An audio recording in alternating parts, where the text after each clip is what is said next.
It's time for Side Scrollers on YouTube.com. With me, Stuttering Craig. You got a goal? Go get it. Adam Krigler. Hey, buddy. And producer extraordinaire, Travis Key. Hi, guys. Co-hosted with some of the most talented friends from around the internet. And brought to you by you, the G2 community, at patreon.com/sidescrollers. And now, broadcasting from our homes, it's time for the #1 gaming and entertainment podcast on planet Earth. It's time for Side Scrollers. 5, 4, 3, 2, 1. Oh, welcome on out to Side Scrollers on YouTube.com. What's going on, everybody? Hey, I'm Stuttering Craig. Welcome to the #1 #1 gaming and entertainment podcast on planet Earth. Side Scrollers, episode 13. Here we are, ready to go. Finishing up week 2. Man, it is so much fun doing this with you guys on a day-to-day basis. And as always, doing it with my friends. Here we are, the man surrounded by giant roosters, also known as cocks. Travis Keys, how are you? And a dog today. So. And a puppy dog who is blending in the ghost in the background, I guess. Yeah, if you see me disappear for 30 seconds at a time, that's why. I see you disappearing constantly. You're kind of coming in and out of the frame, doing the ghost thing, right? Real quick, before we do anything, I need you to can you put on the shirt that your mom mom gave you? Give me one second. Yeah, absolutely. While you're doing that, also introducing the man, the myth, the legend, the best gamer in the room, all the way from the other side of the world. It's Adam Krigler. Hey, what's up, Craig? How you doing? And I'll say hi to him when he gets back. How are you, G2s? What is going on? It's Friday, and I this week went by so fast. Destiny 2 dropped, and I've just been like living in Destiny land, and I am having a freaking blast. I started my hunter last night. Different character, different style completely. Way OP. I expect a serious nerf to the Hunter Strand finisher or special super, whatever. Craig doesn't know what I'm talking about, but for those Destiny players out there, expect a nerf for that super very quickly because that is way too powerful. But I'm enjoying it while it's still here. Right now, you just said a bunch of words. And yes, Craig. I wasn't talking to you, sir. I was talking to the G2s who played Destiny 2. So awesome, love it. Also, look at this, hopping in at the last second, but ready to go straight off the beauty pageant sequence over here, all the way from Guam, little town. I need to start finding little towns in Guam to introduce her from. It's Blabs. Hey, I told you I was gonna be late, but I thought I would be later than that. I wolfed down the biggest bacon and egg sandwich and just made it 2 minutes late. I was, if you didn't actually say that she was running late or that she was in the nick of time, you could have just introduced. Yeah, exactly. But now we know that you were late, Blabs. I was late, but I'm still on time almost. That's talent. That's talent. Hey, Dick Around Brown Nose. It says, "Hey, it's the best trio in podcast history." And Craig. There you go. That's the best comment that we've gotten since we started this show. I'm just saying. Well, I appreciate all the kind words, Dick Around Brown. His name fits, doesn't it? Oh, that's a funny name. I'm not going to say it. I'm not saying it. What do you guys think of this wonderful shirt my mom got me? Look at that. Look at that. Is it two-tone?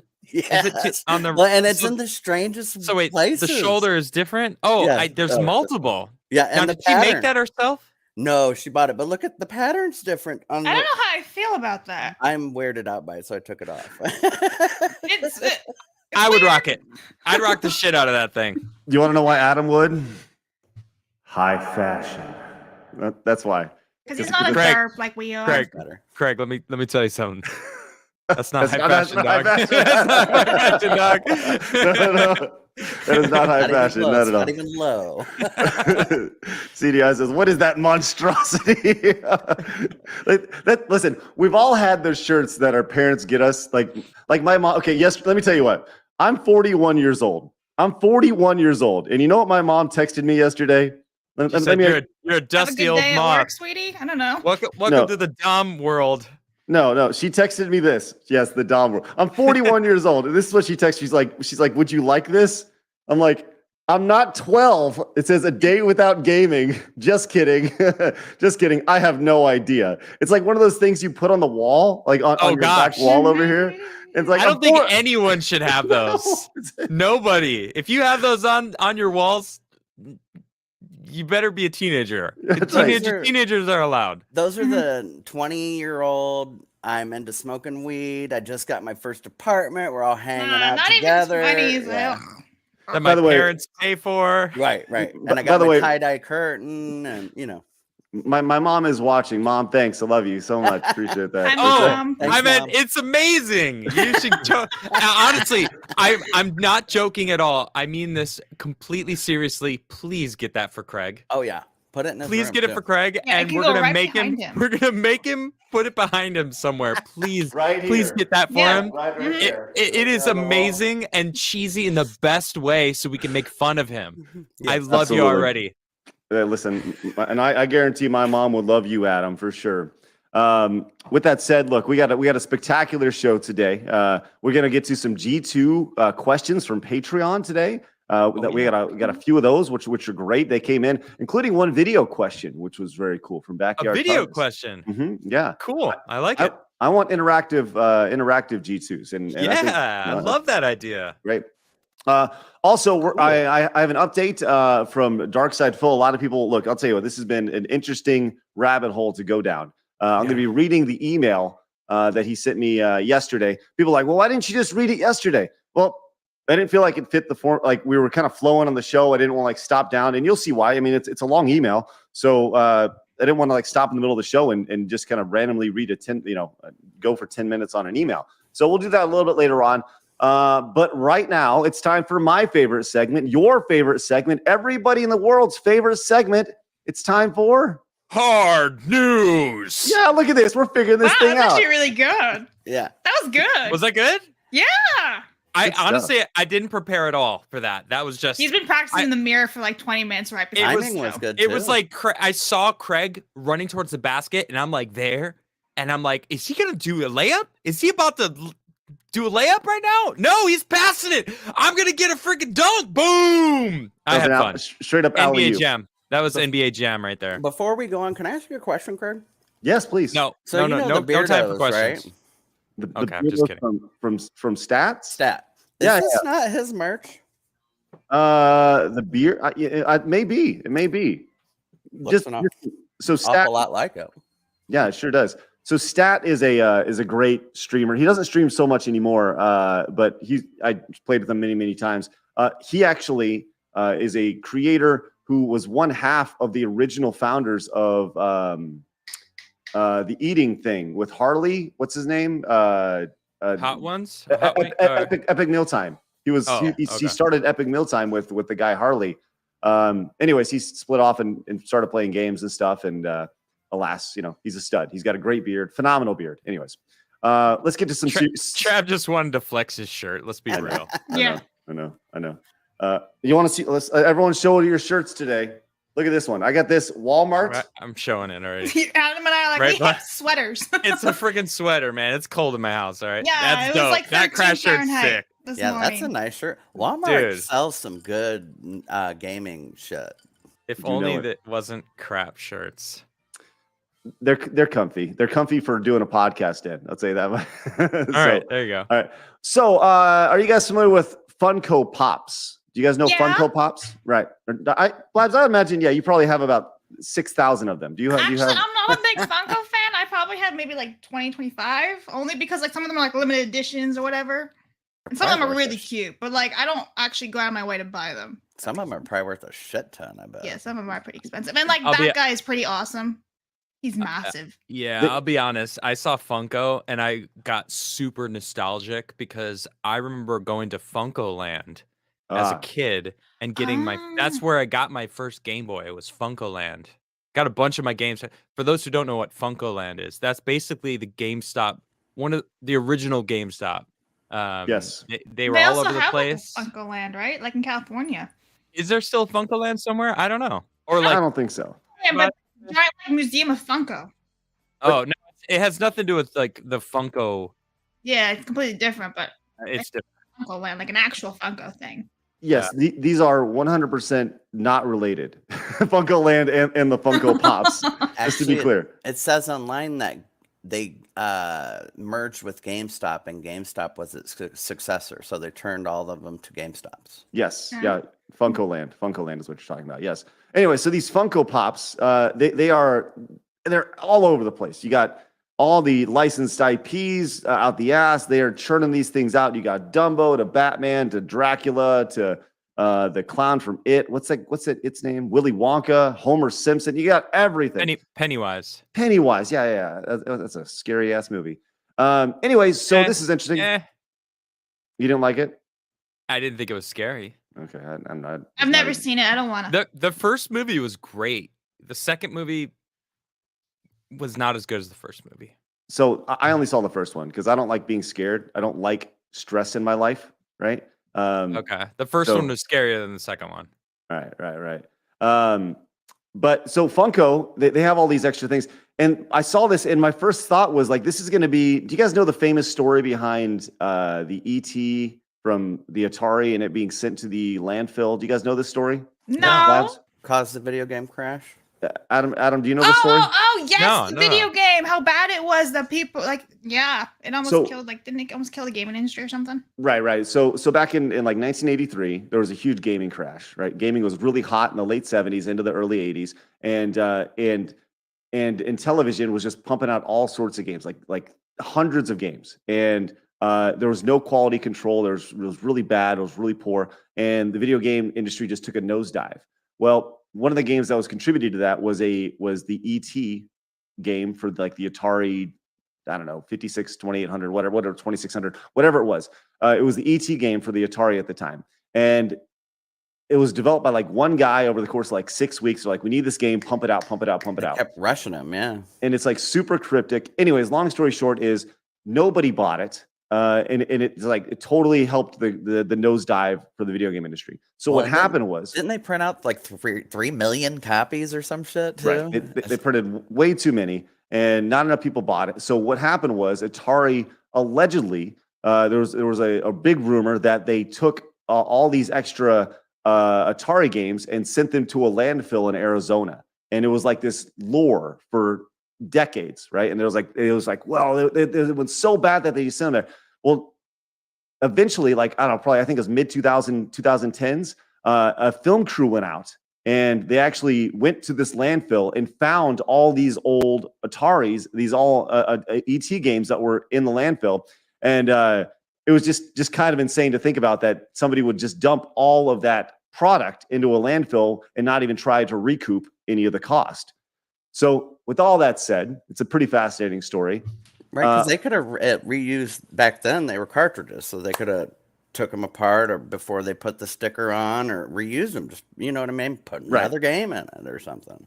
Right. Well, to do that though, you'd have to do it by hand, unless they have to create a completely new system to actually disassemble instead of reassemble. You know, it's I don't know. Probably wasn't worth the cost. Yeah. Probably not. So, yeah. You know, yeah, this is older news, right? This is older news. Happened like, 10 years ago, something like that. But I saw this today, and this was the first thing that I thought was that Funko is sending $30 million worth of its products to a landfill. And why? Well, give it to people. Give it out. Make it free. Give it to poor freaking kids. That's what the same thing with yeah. Burberry. The other day I was saying they just threw it all out instead of like discounting it.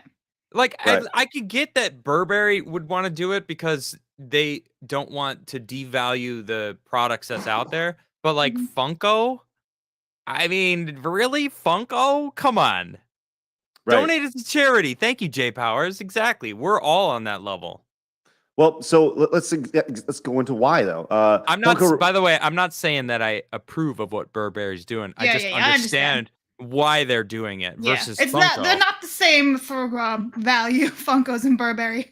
Yeah, right. How much is a Funko? I don't even know. I've never It's bought like one. what, like $10? Yeah. No more than Okay. 20, I'd say. Yeah, I think it depends on the ones that you get, right? Why not just make these ones super limited edition or something? Well, are they like defective? What's up with them? Right. Yellow like, Flash, I'm Yellow wondering. Flash 2 is in chat. Shout out to Yellow Flash. What's up, dog? Hi, Says Yellow. it's a tax write-off, and Mhm. Funko is in a lot of trouble.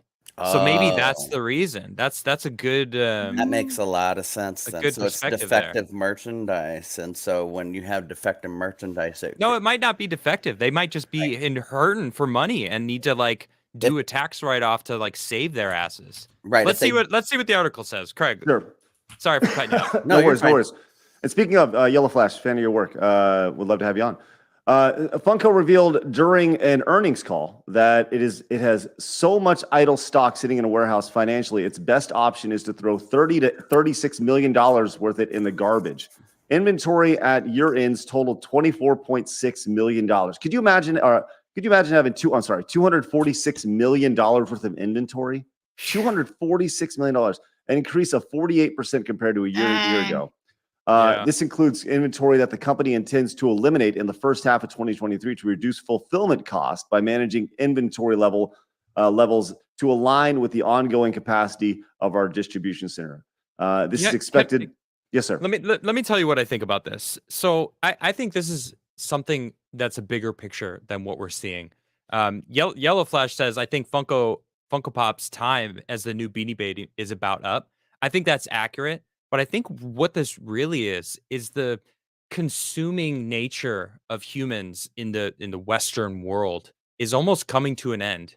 Inflation is on the rise. Like people are starting to be a little more wise with how they spend their money. They're not going out and just getting products, getting things, buying. That kind of attitude is almost on its way out. Also, in the same sense, that's why they are, sitting on this product because no one went out and bought it. No one had expendable cash to just be like, oh, let me buy one of each of the Funkos and put them in my closet. Trav, do you have any Funkos in your closet? I know you got Zelda. Zero. Oh, okay.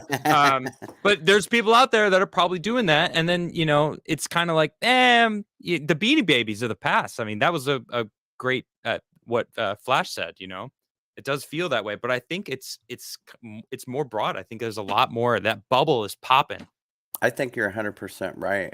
But my whole issue with this is it's like, I get they're trying to save money and it's a write down, right? Why not then donate it to a nonprofit charity and take it as a charitable action? Yeah, it's still a write off, isn't it? If they do that, it should be. I believe it is, but it's just cost. Then maybe it's not different. Profit write off. Yeah, maybe it's different. Oh, maybe it's cheaper. It's probably cheaper to just send it to a landfill. Right. But then you get all this good press about look at all these toys we're given to underprivileged They don't children. give a shit, dude. You're right. They don't. Yeah. And that's another problem. The money that they're probably saving from sending it to a landfill is probably worth more than whatever press that they would get. You're right. 100%. It's not like I would suddenly be like, wow, Funko did something good for the children. I'm going to go support that company now. Like, no, I'm good. I've never bought a Funko. I never will. I'm good. It's sad. I think more corporations should be with that mindset, though. Yeah, you're right. I think about all the the trends that you've seen over the years, the different toy trends. You talk about you were talking about the Beanie Babies, Cabbage Patch Kids, fidget spinners, slap bracelets. Trolls. Blabs, looking at you. Hey! What? It was a trend. It was a trend. Everyone hates them now. I don't know that one why. lasted a lot longer than Everyone most. hates them. Like they're the cutest things ever. Everything's digital now. I mean, everyone's going online. So Tamagotchis were. I love Tamagotchis. They were fun. You can still buy them too. Like at Walmart, they have like a whole shelf of them. I had no clue. Did you? Whoever lasted more than a week with a Tamagotchi? Anyone? Anyone here? I think I had it for like a month, and then I was like, GG's. You mean Blabs? You didn't kill him on purpose? I might have forgot to take care of them or something. Just to let everyone know, we got a DM from Blabs. I'm going to bring this up because this is hilarious. I have to bring it up. So, for those who watch the show, you know that we were talking about Roller Coaster Tycoon, and the other day Blabs filled us in, let us know that she loves to drown people in her Roller Coaster Tycoon games. Yes. Same with any kind of sin. 8-year-old Blabs isn't a menace. Yeah, sure. 8-year-old. Yeah, that's it. Yeah, it hasn't. Well, we've got definitive proof. That 8-year-old Blabs is still around to this day, out murdering people in video games because she can you pull that up? Actually, can you? Absolutely, I sure can. Give me just 1 second. So she sends us this clip, and she has a new achievement in Hogwarts Legacy, and boy, is it everything you would expect for someone who loves to drown NPCs in video games. My face was priceless. Blabs over here. What was the exact thing she said? I learned the murdering spell or something like that. Yeah, the killing curse. Yes, the killing curse. It's like, and I just responded like, It's coming up right now. I said, In like a congratulations on your murder, Blabs. There it is. Now we know why she was late this morning. So did you I'm just kidding. did you just murder another student right now? Is that No, what just he was a happened? bad guy. Okay. Sure. So here's Of the thing: course. I've been killing people in this game the entire time, but I never actually had the killing curse for it. So Right, I was so like, it was harder, right? Before. Oh, I've been Yeah. killing people since the whole time, but now I can kill them with the killing curse. Well, congratulations, Blabs. thank Way to job. go. you. Good It's job. a massive achievement. Congrats on the killing curse murder that you did, not just you. any. Yes. Nice. It's All right, a well- level above. Extra Zero comes in with the $9.99. Says, as a toy collector, I've been following Funko for a while. I agree with Flash. I think that's a big issue with the crash comes from the base not collecting these for fun, but rather a speculative market. And we see that with the There it is. with the retro gaming world as well. Like the retro gaming world is a mess right now. You saw sealed copies of Super Mario Brothers being sold for $1 million a couple years Crazy. ago, and it's like, what the hell is even So I happening? have a theory about that. I almost think that that's price inflating, like they did on eBay and stuff. Oh yeah, Somebody buys it and a guy has 15 copies. Well, now the price at auction's $1 million. I'm going to sell my 15 copies. there is a there's an entire series of videos about this. This guy named Carl Jobst. He does a really good breakdown of the inflation of retro gaming prices and how it's just a giant bubble. And it's all, once again, everything is about perceived value, Yep. right? The last auction sets the value of something. Literally everything in Yeah. life, even a dollar bill, is perceived value. Yeah, for sure. Yes. It's just a piece of paper. I've had this conversation with my mom. She's like, "Are you buying gold? Are you buying gold right now?" It's like, I buy silver, not gold. and it's like, and it's like we could be trading sheeps in a decade from now. We could be trading wheat, whatever the perceived value is at the time, water, whatever it may be. The gold and silver could mean absolutely nothing. Whenever that happens. It's Here's true. my thing with silver. True. They'll always need silver because they put it in electronics as a conductor and they put it in vaccines. If they're making Right. both of those things, Right, exactly. If the world goes to sheet, then food and water will be the most valuable resource. True. In fact, water may become the most valuable resource. I don't know if you know much about the situation of water on the planet, but that's getting horrible. it's not good. I'll say this. I spent you guys know I spent the last year, it's been 6 months now since then, but the previous company I worked with was in the firearms industry. And I worked with some like really hardcore sons of guns, right? The former CEO of my company was the leader of the first SEAL team, right? These are the first ever SEAL team. Like these are men. These are like Dang. men's men, right? When you Men's shake men. your hand, they've seen shit, right? And the best conversations are like, and I mean this in the best way possible. I wanted to do a show where you just give them drinks and you let them talk. And because they're over there, they're talking like, do you remember that? Because the CEO and the vice president knew each other and they had served together. And they're like, do you remember this time we went on the bus and Jarhead went in this? And they have names for everybody. Anyways, long story short, I was talking to these guys and the question was, how long do we realistically have on Earth before things just absolutely go to shit? If everything stopped today, like how long would it be before absolute chaos broke down? And he's like, 2 days. He said not very long. 2 weeks tops. 2 weeks tops. And I think that's very it's going to be way less than that. Well, right, because nobody's look when they thought toilet paper was Right. Exactly. Yeah. That's a perfect example. toilet paper. Yeah, I mean, They couldn't even fill the shelves. So imagine when it's food. I think he was speaking more from a survivalist perspective of the idea of like actually going out and killing deer. And That's what I mean. Once you can't go to the store to buy food, where are you getting your food? You got to grow it. Yeah. Where are you going to grow it? Your These neighbor people don't going to even know how steal to do it? that. Nobody Right? knows Your how to do neighbor. that. That's a good point. And who's going to steal it? Everybody has guns too. So now you got to worry about your neighbor comes shooting you over your tomatoes. Could you You know what I'm imagine saying? like Oh, living in New York or a big city, New York, Boston, pick a city, San Francisco, and then shit going Where there's like no grass to plant anything. Right. Right. Right. It's crazy. Glad I don't live there. And even the dirt in cities is really horrible. dirty and Yeah. gross. Like you don't want to be growing in cities. Captain Agent came in with the $5 super chat. Captain Agent, by the way, who will be on the show next week live from Super Nintendo World. Looking forward to that. We're going to be going to Super Nintendo World. I believe that is on Tuesday next week, I believe. I got to look at the schedule, but it'll be sometime next week. I'm looking forward to that. Says, Wes got me into collecting Funko, and I have so many of those little bastards. Hey, Captain Agent, appreciate you, buddy. And I look forward to seeing you next week. And when we all go to Super Nintendo World together, it's going to be great. I'm excited. And with all that said, that is why Funko is spending $30 million of his product putting it in the landfill.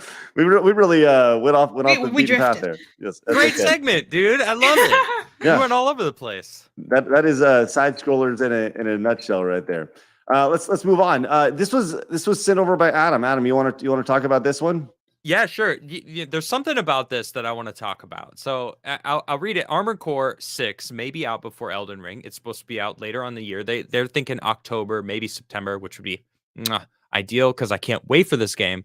But then this person poses the question, but where are the HD re-releases of the original Armored Core games? Like, and I love Armored Core. I would love to talk about Armored Core, but it's not that I really want to talk about. It's the nostalgia bait that game companies do. It's the let's just re-release stuff that has been done before, and most of the time it's done terribly.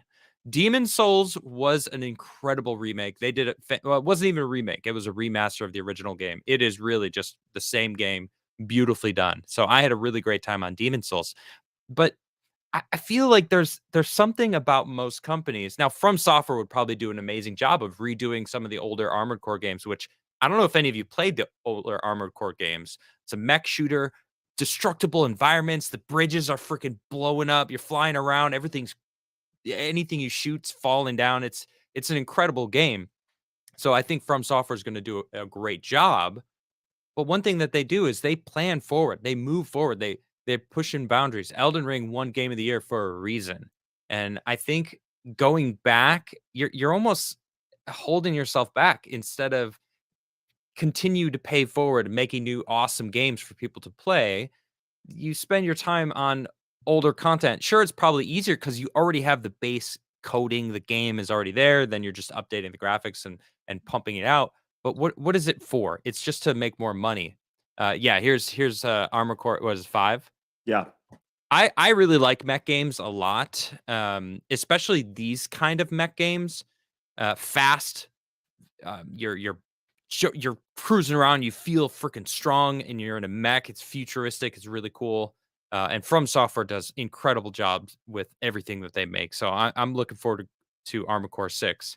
But do you know, you get what I'm saying about how it just holds the video game community back by when they focus on remaking, remastering. Half the time you're pissing off the audience, like Final Fantasy VII remake. Nobody wanted that. They wanted a new version of the same story, the same game. They changed the whole story. And I still enjoyed the game because the nostalgia in me was like, I'm Cloud, I'm swinging the sword around now. So it was a lot of fun. But at the same time, I'm like, you didn't have to change the story. Like, you didn't have to add. I don't know if you know much about the Final Fantasy VII remake or remaster. Aren't they making a remake for like something Star Wars? A Star Wars video game remake? Yeah.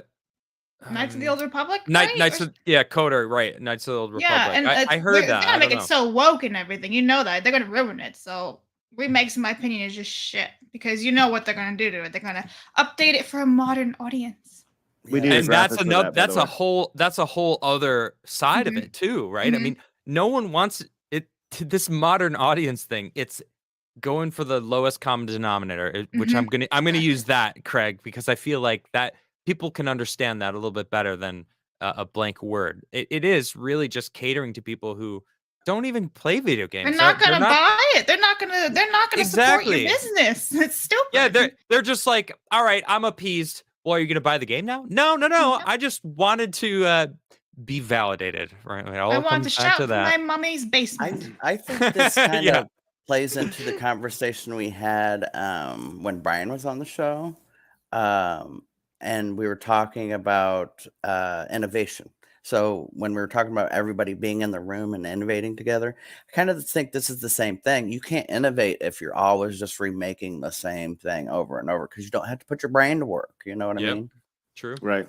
You know, as some people have pointed out, the remaster of Metroid Prime is like all they did Yeah, what was do you they just think? put a new coat of paint on it, and it looks awesome, and it's widely considered amazing. And Okay. that's going to be a larger tie-in. I mean, because they're developing Metroid Prime 4, and I think that the idea is they're going to release Metroid Prime Remastered, then 2, then 3 Remastered, and then lead up to the release of Metroid Prime 4. I think it's all built around marketing for 4, and they're letting everybody remember, hey, remember how great this series was? Because it's been a long time since Metroid Prime 3 was released, and they announced Metroid Prime 4, a half a decade ago, and it's been through development hell. They stopped development on it, restarted development on it, and I think what they're doing with the remastered is using them strictly as marketing. So if they can market and make money at the same time, why not? Right? It's crazy. So I got another example that's very much similar to that. So Diablo 2 was one of my favorite games of all time. I love Diablo 2. Fantastic game. Diablo 1 I really enjoyed on regular PlayStation. Diablo 3 was really disappointing. They Garbage. changed the game. They made it kind of like a WoW version of Diablo, and I didn't like the art style. I didn't like the way the game played. It just didn't feel the same. Diablo 4 is coming out soon. Then they brought back Diablo 2 Resurrected, or is it Resurrected or D2R? I don't know. I think it's Resurrected, but anyway, they brought back D2 and updated it, but they didn't just give it a new coat of paint. They added stuff that made the game Right. actually more fun and new stuff, and like at the Sunder Charms, and they added different things, terror zones. They added things that weren't there before. So even if you play D2, and I played a lot of D2, I ran a clan in that game, and going back to it now, there's new stuff to experience. So even as that was done right. So I'm not against remasters. I'm not against remakes.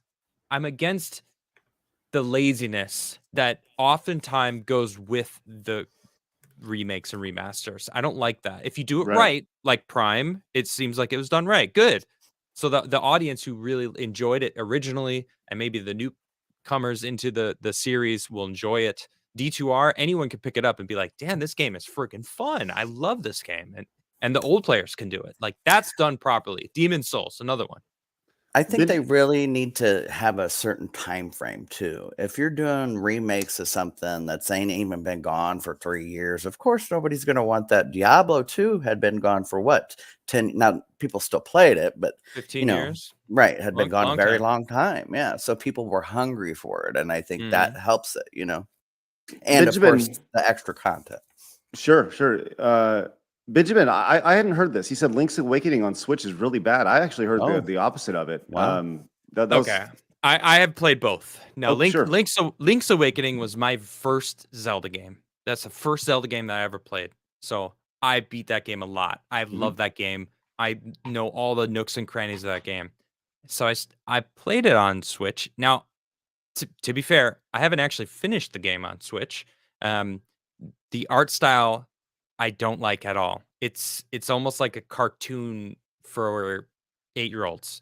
Now, if I was 8 and I was playing that game, I would probably love it. But there was something about it. It's the same game. I think they actually added some things. I don't really I didn't experience it enough. But the only thing that I noticed that's really different is the art style. But the game itself, yeah, there's supposedly like you can make your own dungeon, which is kind of Yeah. cool that they added that. Yeah. But the art style alone isn't enough to not let me enjoy the game. Link's Awakening is an incredible game. I love that Zelda. I would love have- top-down Zeldas like this as well. I would have never thought to put like a map editor in a Zelda game, but that's kind of cool. Yeah, Well- I thought they did a pretty good job. I mean, it was a fantastic game. So I didn't notice anything that turned me off of the game. Yeah, there's a lot of, that's the map editor. That was a lot of talk after Mario Maker was created. Well, Zelda Maker is going to be the next game, right? And I think they explored it a little bit with Link's Awakening for the Switch. But who knows? We'll see. I think that was It's kind of just- dipping their water. Yeah, dipping it's their just toe how in do the you water. do it with Zelda? You know what I mean? It's a little more complex. I'm curious what about it they didn't like. I don't Whoever know. said that. That's a great question. I don't know, Benjamin. Ben, please let us know. Bloody came in with the super chat. Thank you so much, Bloody. Says, although the remake of 2 was really good, the original Resident Evil's remake is still the gold standard of remakes to me.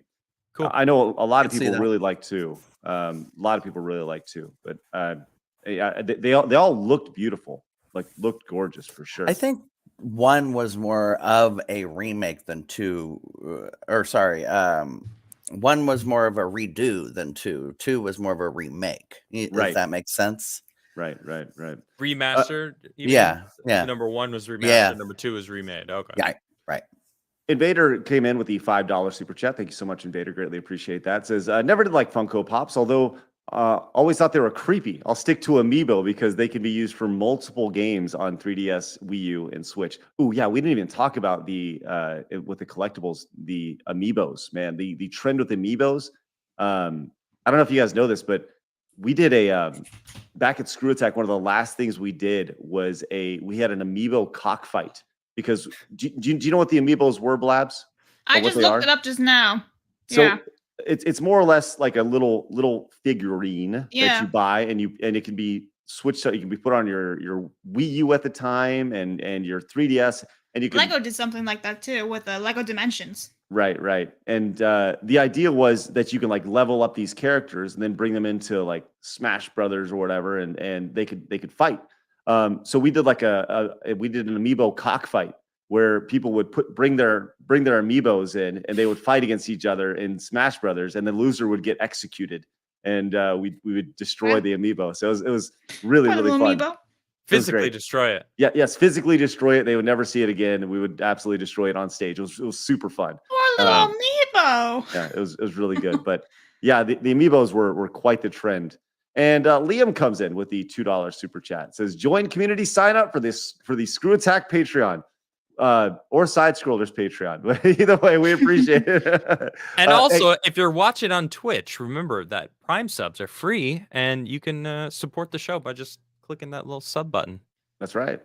Yeah. But if you guys are tuned in for the first time, do me a favor, hit the subscribe button, and of course the thumbs up button over on YouTube. If you guys are listening over on any of the outlets that you can potentially listen to, Spotify, iHeartRadio, you guys can find us over there. We'd love to for you guys to listen to us over there. The audio form of the podcast is there on a day-to-day basis.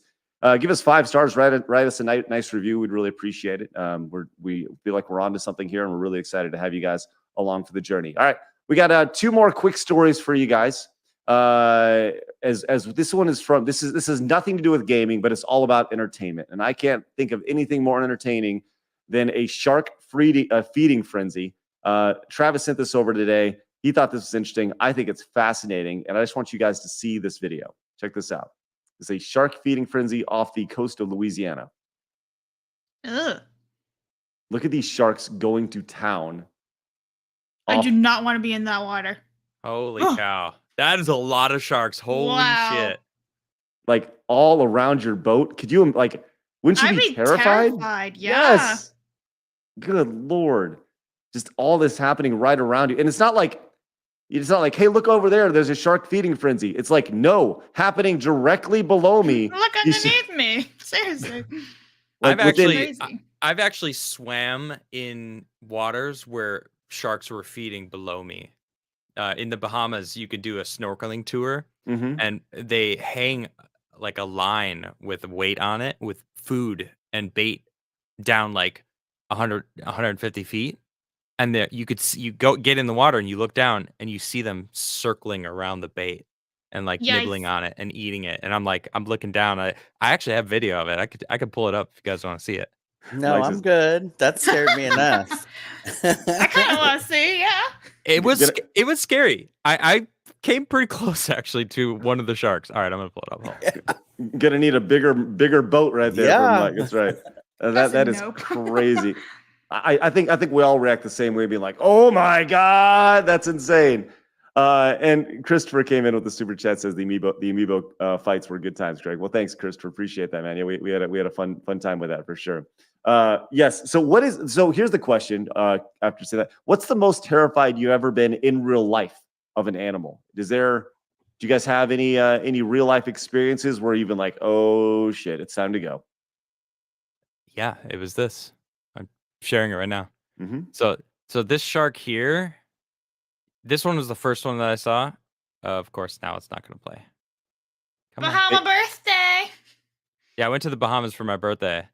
All right, this one was really close to Whoa. me. This one was really close to me too. So I'm off the backside of the boat right here, right? And I'm in the water and I'm being circled by sharks. That one, you can see, it was right underneath me. I Whoa. felt like I could almost touch it, but I knew in the water it was probably about 10 feet away from me. Now this is at the end. I'm the last one in the water. Everyone else was like, I'm out. You can see my foot is actually on the boat ladder because I'm like, all right, they're getting really close. This is I'm ready to go. This here is the bait box. All right, you see that little like thing there? That's the bait box that you can see them. They're circling this thing. And I was like, all right, this is cool. Like, this is kind of crazy. I feel kind of like a freaking macho man a little bit, but also I'm a little scared, but I'm good. I got this. I have a question. So here they are. And then they started throwing bait right off after this was for your birthday, you said, right? Yeah. So for your birthday, you wanted to die?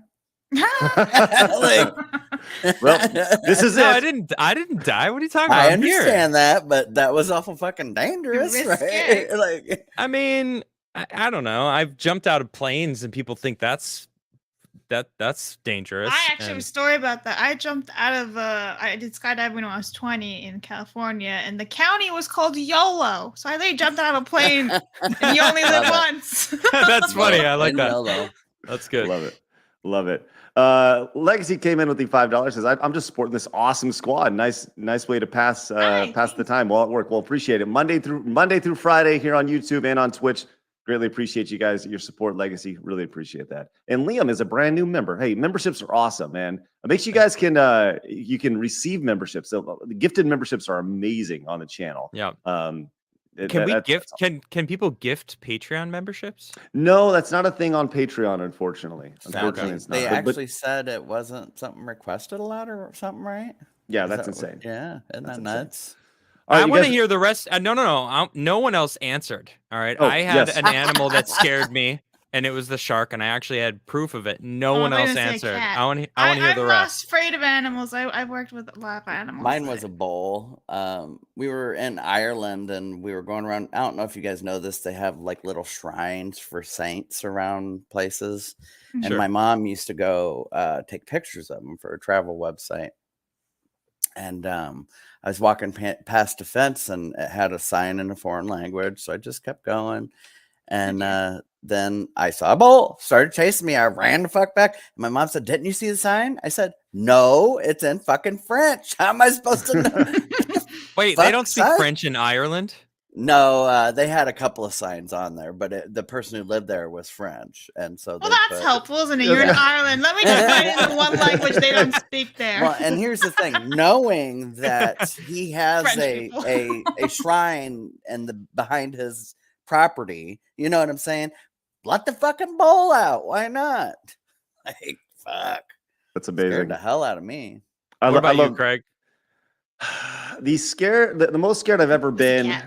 Now with a dog, probably, I'll tell you exactly what it was. I was like 8 years old, and there's like there's like small dogs, mid-sized dogs, large dogs, and then horses. Right? These dogs, they're just giant. Like a Great Dane. Right. So Great Danes are generally pretty loving, but in this situation, I was up in a relative's house. They had a couple of these giant horse dogs, and I was a kid. And what do you do when there's an animal that's bigger than you? You want to get on and ride it. you want Oh to. dear. And so I made the mistake as a kid of putting my leg over the back of it. The dog did not like that, and it. And it was like, You're trying to dominate him. Yeah, exactly. So I was quite petrified that day, and I'll say, as I've gotten bigger, the dogs have gotten smaller, so that's good. So I'm not as scared as I was before, but I definitely respect the large dog because, at the end of the day, dogs are just wolves. that we've domesticated. So now Craig's rides them like a boss. So they don't talk back. He's like, I see a dog, I want to ride. I ride that dog.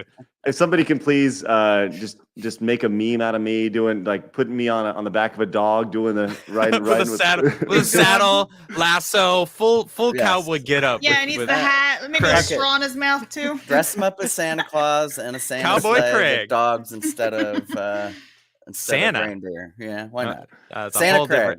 That's awesome. I don't know where you went with that, but I don't know. I want the cowboy. I want the Wild West. I want tumbleweeds. I have a dead rattlesnake pinned against my wall. It's just like the skin, you know. His name's Elvis. That's actually reminds me of a time my mother and I were walking. She lives in Arizona, and everything in Arizona is kind of like Australia. Everything in Arizona kind of wants to kill you, or is able to kill you, or has spikes on it, or wants to hurt you. So there's rattlesnakes that live there that they could get pretty big, but they also I'm colorblind, so colors to me, and not fully colorblind, but there's like most men are slightly colorblind in some way. And we're walking. She has a path that goes around like the outside of her perimeter wall, which almost every house in Arizona has a perimeter wall, so snakes can't get in. And we're walking around it, and out. Holy shit, we came 1 foot away from stepping on it, and we both saw it, and we were like, "Whoa!" And it could have killed us. It could have killed either one of us if it struck us. And I mean, we probably would have been able to maybe get to the hospital. But I mean, if we were out in the wild, and who knows? That was a crazy experience. Yeah, kind of went rattlesnake hunting one summer because I wanted a rattlesnake skin because they're cool. So the guys found one for me, my coworkers, and so they skinned it and everything, and they spent like a week salting it, just like inside of like a tray, so you clean it all up and everything. And now I just have it pinned over there. Are they making jerky or something? Or are they gonna make some rattlesnake jerky? I don't know what they did with it, but I got the skin. His name's Elvis. Such a weird story. I also have the rattles too. They're in a bag though, because the powder apparently can make you blind. It's like double bagged and everything. Wow, Evan came in with the $20 super chat. Thank you so much, Evan. Greatly appreciate that. Says, I used to be a giant arachnophobe, freezing with fear, sweats, passing out, got fed up of it and started watching tons of spider videos and lost my phobia. Now I can hold them and everything. Love those little guys now. Wow. Hey, Evan, that is awesome. That's one way to do it. That is fair. Evan, that is my man. Woo! I'll tell you this. Sex, man. That's sex. Somebody who can face their inner fear is a strong person. That's the energy right there. We need more people that can do something like that. I'm going to face my fear, and then I'm going to freaking hold it. You're Batman. You're freaking Batman. That's what amazing. Batman did. I tried to drown a Black Widow once. Does that count? I hate spiders. I hate them. I tried to drown. It wouldn't drown. It knew I was trying to drown it. Oh, that's so smart. Try to drown it in the well. Yeah, they don't like not being able to breathe. All right. He knew I was trying to drown. She knew I was trying to drown her. She would pretend to play dead, and then as soon as I would stop, she'd be like, "Okay, time to go." And I'm like, "No." Eventually, I gave up because it was ridiculous. You really like drowning things. Yeah. Okay. I was working by it. I didn't want to get bitten. The nearest hospital was like half an hour away, you know? I was going to say, that's what happened to them kittens. Sorry. No, just kidding. Wow. No, that went dark. Are you guys ready to move on? Speaking of dark, you guys want to move on to our next story? Sure. All right. All right. So this next story, this is kind of a downer, but I feel like it's important to talk about. When we talk about bringing common sense back into the gaming space, this is exactly what we talk about.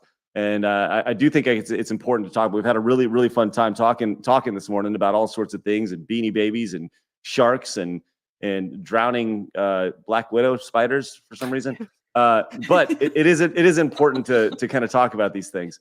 So there was a developer who created a game where you go through and you kill transgender people. It's a Wolfenstein mod where you go through and you go through and you kill them, and you go to different clinics and you literally shoot and kill trans people.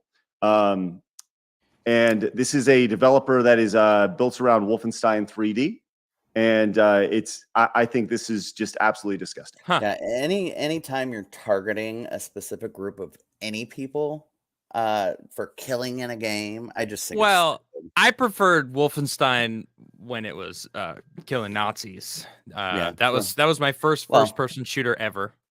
And I don't mean targeting. See, Nazis can be a bunch of different people together. You see what I'm saying? Whereas if you were targeting one group of the Nazis, just the white ones or just the whatever ones, you know what I mean? That's when it gets to be an issue.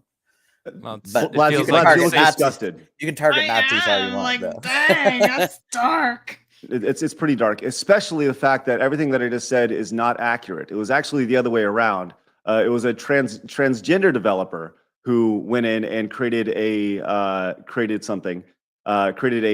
Wolfenstein style 3D that kills women and priests and everything. So no, it's not a straight person killing trans people. It's a trans developer killing straight people. I still prefer the Nazi thing. I think everyone can agree that they were horrible and did horrible things.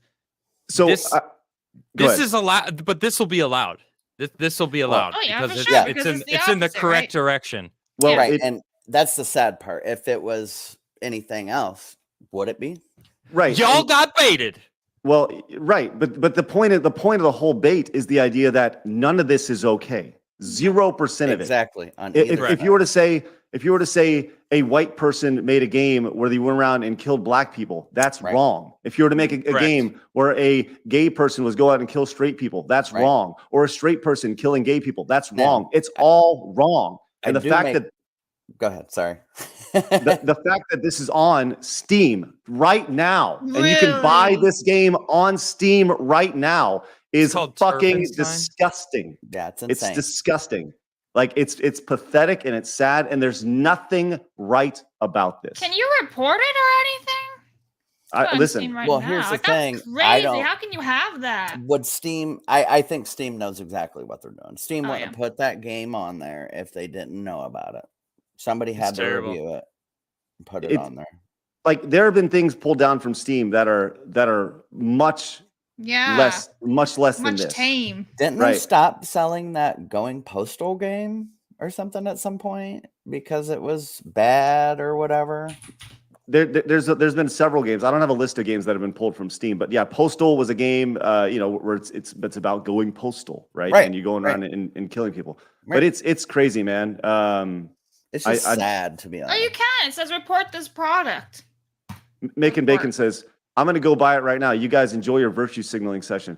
No, this is not about virtue signal. This is about just pointing out what's right and wrong. And the fact that anybody can be like, well, I'm going to go buy it. Go buy it. Go play it. Go review it. There's nothing. That's not virtue signaling. That's just saying that's wrong. That's wrong. Right. And we're not saying we're right. We're saying this is fucking wrong. Like I said, anytime you target a group for them being that group, besides Nazis, is just wrong, and you shouldn't do it. The real problem here is that there's no outrage for this. No. But if it was the other way around, it would be freaking in the news. People would be like, oh my gosh, a developer is killing trans people. Like, this is just crazy. How dare they do this? Like, it's going to cause violence in the real world instead of this, which is the other way around. And that's ridiculous.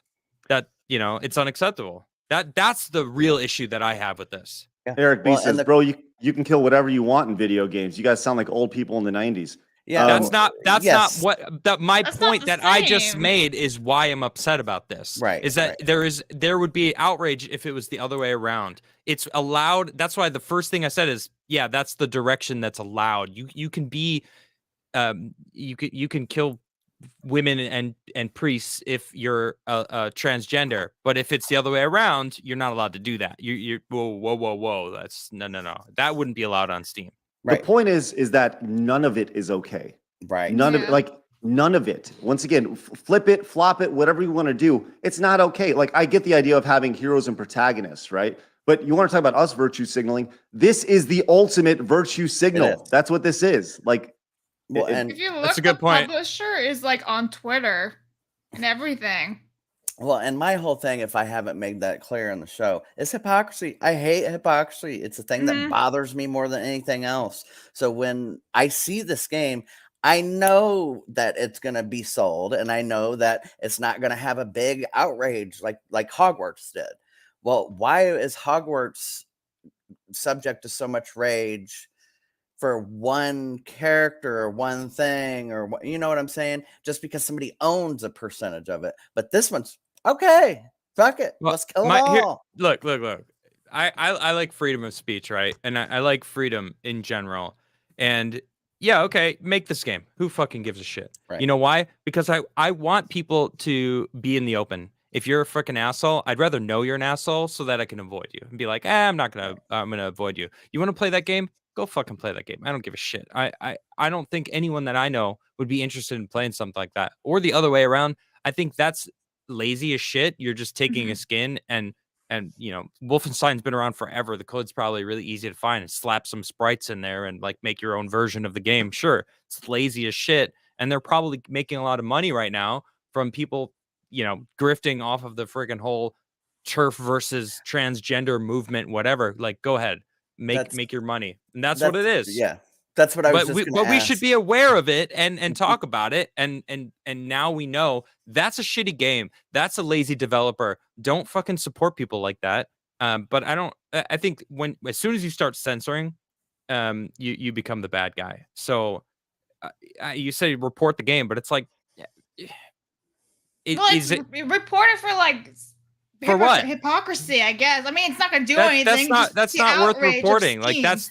Like, okay, you know, do I think that there's no complaint? No, I know, but even still, it feels weird because it's like, you know, I don't think real world violence comes from video games. No. I think real world violence comes from mental health issues and right. And those can be affected by video games. Honestly, I think that sums it up well. Mental health. If you're causing violence, you have mental health issues. Like there's some imbalance, whether it's in your brain or in your life. Something is causing you to do violence, and I don't think it's video games. I think that's I don't know. That's just my piece on this. I 100% agree. Like this goes back to, you know, talking about the 90s, right? When Joe Lieberman was saying if you're playing Lethal Enforcers and you know, Lethal Enforcers is essentially a gun game where you have a gun and you're shooting bad guys. Like that was going to create violence. Even then, it was like that's the dumbest thing in the world, right? Now, right. I mean, I've been pretty consistent about this. I don't think video games cause violence at all, but I do, you know, there is definitely a mental health issue, mental health issues. It's been more prevalent than ever today. Absolutely. 100% agreed. And that's something that it's not talked about enough. And especially you're talking about people who have been locked in their homes, you know, for a year and they're still struggling with that. You know, there's some people who are still scared to go outside. And it's like, true. Like they're broken. These people are broken and it's sad. I hope that whoever developed this game gets help. And just as I hope that whoever would develop a game that was the 180 degrees, if it was straight people killing. Yeah, right. If it was a straight person going out and killing trans people, I would say the exact same thing, right? Like it's fucked up. It's not okay. And it's a stupid they need game. Help. Yeah, it's stupid. It's dumb. It's lazy. The person who did it knew exactly what they were doing. Yeah, they're just trying to make money. That was going to be my question for everybody was, do you think this guy just made this because it's a hot topic issue and he thought I can make money like that off of it? I mean, I don't even know. Probably. I don't know. Anyways, once again, the whole premise of this show is to bring common sense back to the video game space, right? And I haven't seen this reported on on Kotaku, Polygon, IGN, anything like that. I haven't seen anything about this. There's a reason for that, right? Because these places lack common sense. Once again, would they report it if it was the other way around? Absolutely, yeah, absolutely. That's why I just think it's so stupid, and I kind of wish that like Steam, if maybe I didn't see it, would actually have like file a complaint saying, "Hey, hypocrisy here. If the game was the other way around, it wouldn't even be like on the shelf. Steam wouldn't even allow it. No, You're exactly. Right. So like, I think it's just stupid. Yes. Blue says, did you No read the point. description of the game at all, or did you just read the title of the articles? Yeah, here it is right here. Let's go and read this really fast while we have you, Blue. And I appreciate that, man. It says Turpenstein 3D is a short retro first-person shooter game about escaping a gender fascist concentration camp. Unleash your pent-up fury upon the gender-critical tyrants with an arsenal of deadly weapons and tactics in cathartic bliss. Can I just say that the name Turf? That's way worse. Right. Just Yeah. I just already the name. that is, just right, made, exactly. that just made the game sound even the worse. Turf is the equivalent to calling somebody fag. Seriously. The problem is the people with mental health that actually do play that game or read the info and be like, oh man, this is the game. I wanna live out my fantasies through this game. All right, I played the game. That's not even enough. Now I need to actually go do this. You know what the irony of what you just said, Trav, is that like we're probably going to get flagged for you saying that. Yeah, and you, a gay man saying that. I thought about that actually. Right. Yeah. So, anyways, Sad. like I want to be really clear. Literally everybody is welcome on this show. Right? That you will never tell us if you don't like it, don't watch it. Peace. No, everybody is welcome on Side Scrollers. Right? I do exist to be nice on the eyes for you, though. Everyone. Good point. Come on, everybody. Adam. I'm just kidding. Or not. Hey.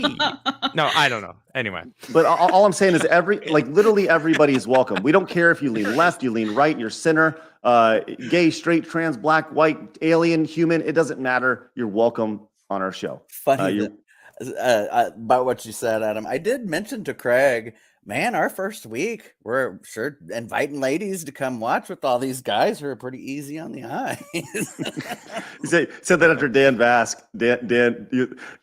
Travis was like, damn, Dan's pretty good looking. And I was like, I know. Dan's a sexy looking dude. Percent may go up a little bit. It's that Brazilian blood. Oh, that's awesome. Speaking of my nerdy home in the chat, good to see you. Welcome on in. My nerdy home. What's good? Love that. All right, American Infidel, thank you so much for the super chats. And Crazy T, thank you so much for the 100 bits. The British Geek says, are British allowed? Absolutely not. No, we don't like the Brits. Nah. All right. All right. With all that said, Crazy T says, it's because you're a former model, Adam. That's exactly. It is true. All right. Are we ready to get into this thing? I think we are. All right. I know a lot of people are tuned in right now because I said yesterday we had I received an email from Darkside Phil after. Let me just kind of back up. So on Monday, I was kind of going through. I was casually mentioned, maybe it was earlier this month, on the 1st of this month. I just kind of casually mentioned who we're going to have on the show. We're going to have James, Angry Video Game Nerd. He's going to be a co-host. We're going to have Jeremy from Geeks and Gamers on the show. We're going to have Captain Agent reporting from Super Nintendo World. I also mentioned that we're going to have Darkside Phil on the show. And it was like pretty much immediately after, it was like my Twitter just blew up all day, and a clip went out of the show, and people were like, DSP is going to be on Side Scrollers, and this was like, I guess it was news to me that it was news to anybody else. I didn't really think it was like that big a deal, but apparently, and I didn't know this, like Darkside Phil doesn't do many interviews, right? I think the last one he did, I've been educated. There was the last one he did was with the Quartering, and that was like 3 years ago.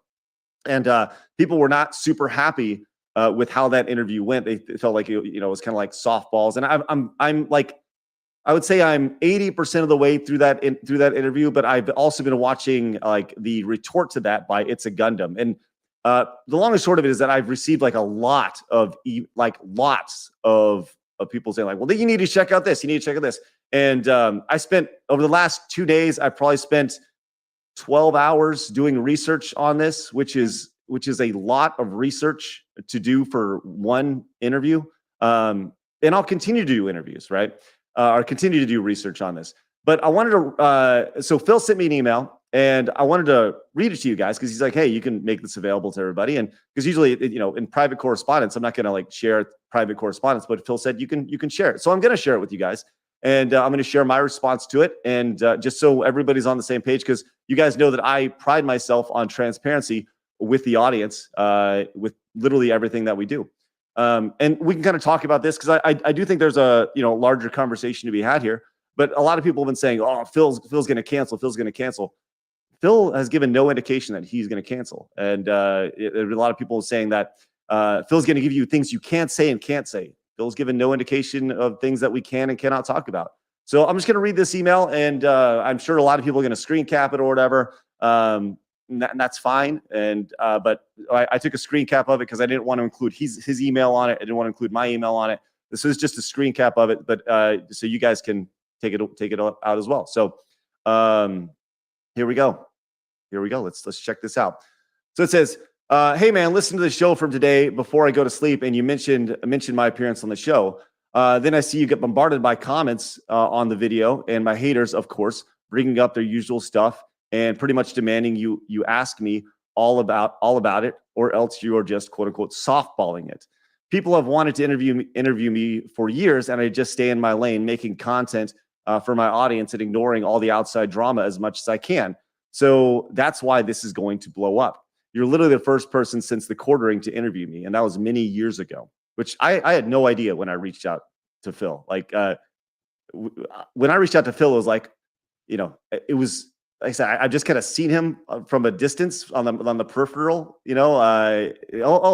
Dark Side Phil is trending. I wonder why. Never actually like looked into why. It's like, oh, I remember Phil. I see references to him in like Gundam videos, right? Or just various videos, and that's where, like I said, he's like a meme lord, right? Because I thought people were just kind of making fun of him because it was kind of fun to make fun of Phil. So that's when I say he's like a meme lord, that's what I mean. Like people make fun of Phil. So anyways, let's continue. It says, I'm not going to give you any list of questions that will be off limits, and I'll answer everything to the best of my ability you can throw at me. But I also, of course, am not going to put myself or my family at risk with my answers. That is exactly the kind of thing my trolls have tried and tried again and always failed, which is why they are seeing this as just a new opportunity to quote expose me and somehow get me to either admit to something I've done but I haven't, or else slip up and somehow admit something that will prove all their crazy conspiracy theories about me. Neither of these things are going to happen because the stuff they say about me from the last 5+ years is 99% untrue. I do have two concerns. Number one, my and my family's safety. These people have thoroughly doxed me, my wife, all of our personal data, including address, place of work, and cell phone numbers, plus my wife's personal history before we even met. In addition to my parents and other family members. It stands to reason that I don't want any of that stuff on the show, but I guarantee there'll be things like super chatting to try to get it on the screen or posting in your chat nonstop. Sorry, that's a good way to get banned real quick. So just I mean, with anybody, with any like on any chat room, in any conversation, it doesn't matter if we're talking to Phil or Anybody. Obama. It doesn't matter. Like the idea is that you post anybody's personal information and you're going to be banned. Illegal. Doxing's illegal. So he says, I do need a level of buy-in from you that this won't be a nonstop harass-a-thon where people are going to see our personal info on your streams because I'm on your show, and I feel that's a pretty reasonable request. Like I said, I don't care who I'm interviewing. I don't think that's unreasonable at all. And just me personally, I don't think that's unreasonable. And if anybody feels that's unreasonable, I don't really know what to tell you. Like, it's reasonable to expect privacy. It's reasonable to expect that your personal information isn't going to be leaked out online. Number two, I want this to not just be a show completely interrogating me. I really like you and your content over all these years. I'd very much like to share my story of being an original G1 and how we originally met at MagFest, which I didn't even know, if you remember, being 13 years ago, which I did not remember that. Did not remember that at all. It says, I'd like to be a normal part of your show, like every other guest has been. I'm okay with it, with a long segment about me, but I'll also be there to have fun with your normal antics. If that's okay, I'm still down to be on the show. And I know I'll be bombarded with questions about this tomorrow because you've now spilled the beans. I give you 100% permission to share this email with your audience and make your own judgments. And I hope you still have me on, because I feel like we'll have a fun time. So that's kind of where it's at. So that was the email that he sent. But I do think it's important that I share my response to that email. Once again, in the interest of being transparent with everybody. So my response was this. It says, hey, Phil, yeah, it's been an interesting 24 hours. I'll say this: your safety and your family's safety is of the utmost concern to me. We certainly won't allow any doxing or personal information to be shared in the chat. And if they are shared via super chat, we'll remove them. That's not cool in any scenario. And I stand by that. I don't think that's fair to anybody. I don't want this to be an interrogation either. I do think that there are some questions that should be asked and answered, and I expect you to answer them as best you can, as long as you don't put you or your family's family in harm's way. If you legally can't talk about something, just say you can't legally talk about it. I'm a fair interviewer, fair to me, fair to the person who's being interviewed, and fair to the audience. There is no right questions that can be asked. And I want to kind of elaborate on that even further. I know, I'll continue reading this. I appreciate you giving me the opportunity to have you on and allowing us to talk. I do think that it would be ignorant for us to treat this like a normal show, especially the first time. We need to address the elephant in the room before we can treat things quote unquote normal, which I would love to get to. With all that said, I look forward to this challenge and I appreciate your trust. So that was my response to Phil's email. And I'll say this, so I clearly, like, when I reached out to Phil, I clearly didn't know that there are this many detractors. I guess that's the term, detractors, that are of Phil. And like, you can like or hate whoever you want online. That's fine. But I feel like I'm in a very tough situation to where I can ask everything that everybody has ever wanted to know about Phil, why he, if he's played WWE champions, how much he's spent on this game, his Patreon goals, which weren't fulfilled, or, all these, I mean, I have literally an entire Word doc of things, and I can ask literally all these questions, but somebody's going to be mad at me for not asking something in the way that they felt it should be asked. And I don't think that's necessarily fair to me. I don't think that's necessarily fair to anybody, right? So like I fully intend on doing this interview, but I want to be like honest with everybody. I'm going to do my best. I've spent a ton of time researching for this, being like learning about the critiques on Phil, learning Phil's responses. I think the biggest thing that I think that with all this, and I'll talk to Phil about this, is I think all this whole thing started, at least majority of it. A lot of people talk about this WWE Champions game. I think the biggest thing with it is, the amount of money that he supposedly spent. I think a lot of this starts with, it's like a white lie. Like, it started with like, hey, Phil, do you play this game? This says this is your name on this game. And it looks like you spent a lot of money on this game, and nobody, and he could have just been like, yeah, I do. But instead he was like, no. And he kept doubling down. No. Nate, to where, add a little bit. Just sure. one thing. Anybody's bankruptcy information, that's not anybody else's business. That's not our business. And yes, you may say, well, it proves this, but you shouldn't have had that information anyway. You shouldn't have went digging for that information anyway. It's bankruptcy information is not your information to have. Well, I'll say this, like, look, I think in the one of the things wrong with journalism, I think in right now is people go in with an agenda. I don't want to enter any interview with an agenda, right? Like I want to go into an interview with questions, and I want those questions answered as best as we can. There's people say, oh, you can find this stuff, it's public information. I get it, right? And there are things like, why you see a lot of people say, he makes this amount of money per year. Why is he always poor? Why is he always asking for money? I don't know. Like that's a good question to ask. So look, I think that, Adam, you said this best. I'm in a no-win situation here, right? I'm in a no-win situation where I'm going to do my best to deliver a great interview as best I can. Like I said, I walked into a snake pit, right? And I have snakes all around me. And I don't mean that like, the detractors are snakes in like, the metaphorical sense of like, bad people or anything like that. But, I'm walking into a trap, and I can figure out the solution, but I'm still going to leave with bruises, scrapes and bruises and stuff. And that concerns me. I want to do what's best for this show. I want to do what's best for me more than anything. Like I said, Phil's a guy that I've, he's been an acquaintance. Like I said, I haven't talked to him literally since his first email in well over a decade.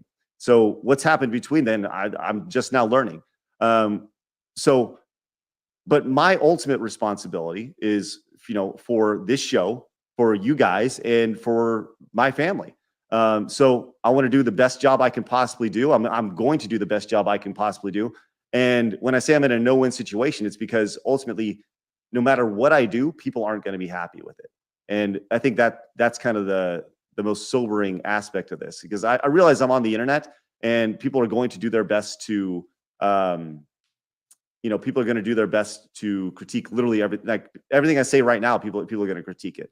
Because I have somehow stepped into this lore, which I didn't mean to by any means.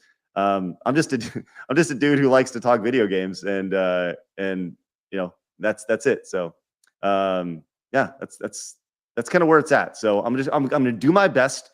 I'm working with as many detractors as I possibly can. I've DM'd several of them to say, like, what would you like asked?